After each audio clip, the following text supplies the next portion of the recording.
Welcome to one more mini blog. పిల్లలకి ఇవాళ last day school. ఇంకా మార్నింగ్ బ్రేక్ఫాస్ట్ కోసం అయితే దోశ వేసి ఇచ్చేసాను. నార్మల్గా ఎందుకులే అని ఎగ్ వేసి ఇచ్చేసాను. చట్నీ అయితే ఏం చేయలేదు. ఇంక ఇంట్లో నూటిల్లా ఉంటే అది వేసి ఇచ్చేసాను. మంచిగా తినేస్తారనమాట. పిల్లలు స్కూల్కి వెళ్ళిన తర్వాత హస్బెండ్ ఐస్ క్రీమ్స్ తీసుకొస్తే ఇంక ఇక్కడ నేను మంచిగా తింటూ కూర్చున్నాను అనమాట. వాళ్ళు వచ్చిన తర్వాత వాళ్ళకి కూడా ఇచ్చేసాను.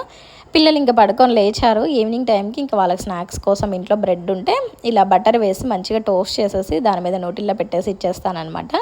ఇది చాక్లెట్ సిరప్ ఫస్ట్ టైం తీసుకొచ్చాను రిలయన్స్లో, ఎలా ఉంటుందా ఏంటా అని. సేమ్ ఇది కూడా నోటిల్లా టేస్ట్ లాగే అనిపించింది నాకు. ఇంక ఇక్కడ బటర్తో టోస్ట్ చేస్తాను కదా, టేస్ట్ అయితే చాలా బాగుంటుంది. మీరు ఒకసారి ట్రై చేయండి, చేయకపోతే. నోటిల్లో పెట్టేసి ఇంకా పైన ఈ చాక్లెట్ సిరప్ కూడా వేసి ఇచ్చేసాను. వాళ్ళు అయితే మంచిగా తినేస్తారు. ఇంక ఇలా బ్రేక్ఫాస్ట్కి ఇచ్చినా కూడా తింటారనమాట. ఎప్పుడు ఇచ్చినా ఎప్పుడు పెట్టినా తింటూనే ఉంటారు. వద్దని మాత్రం అస్సలు చెప్పరు, చాక్లెట్ ఉంటుంది కాబట్టి. ఇంక ఇక్కడ శ్రియాన్ అయితే తినరా, నాకు ఇచ్చేయరా, లేకపోతే నువ్వు తినపోతే అంటే నేను ఇవ్వను, నేను తింటా అని చెప్పేసి ఇంక ఇక్కడ వాడిని చూడండి ఎలా చేస్తూ ఉన్నాడు.